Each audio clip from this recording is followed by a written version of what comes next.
I wish I'd had more fun.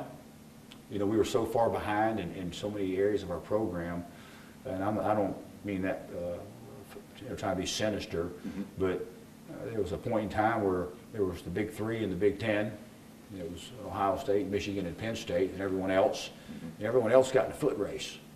You know, to maybe it was a facilities foot race, or maybe it was a recruiting foot race, because recruiting changed, and you had to do things different from a recruiting standpoint. You know, maybe it was salaries, you know, so you could retain your staff. You know, sports performance. You know, a lot of programs in our league opted to get into a foot race to try to catch up with the Big Three, and I felt like we were a little bit late, and maybe a little bit less, you know, in regards to our commitment to the foot race, and that made it a struggle. You know, made it a struggle to try to fight from behind in so many areas of the program.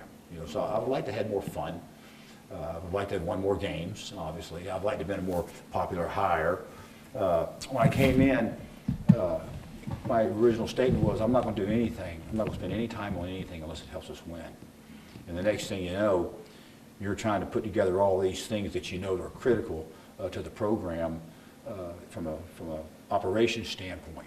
You know, and then get involved with community services, and there was a lot of negativity when I came back to Purdue. I was really surprised at that. We came here in '97, you know, it was a Cinderella story. You know, I was here in '97, '98, '99, 2000, 2001, and it was just unbelievable. You know, when I came back, you know, there were a lot of unhappy campers. You know, so you know, really feel like that. You know, going out and getting in the community and getting involved, and you know. Extending myself, you know, would be a shot in the arm for the program.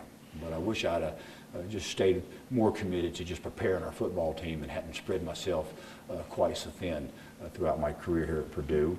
You know, I read a book written by Bill Walsh right before I took the job here, and I didn't read it really. My wife picked it up for me, and she highlighted a chapter, and it talked about, you know, cleaning house.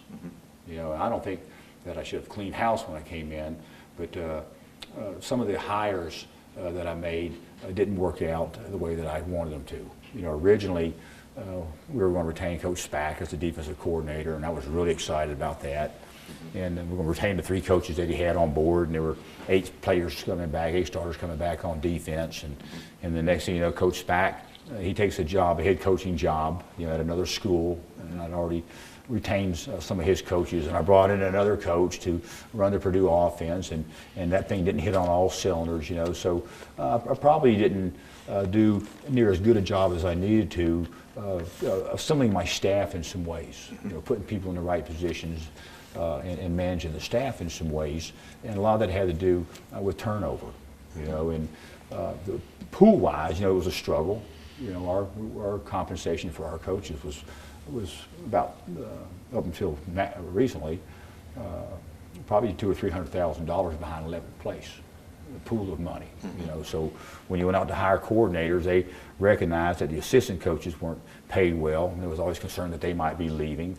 And to be quite frank with you, I struggled to attract top of the line coaches just based on the compensation. And it was a point in time last year that I could hire a coach away from a MAC school and a coach away from a Conference USA school.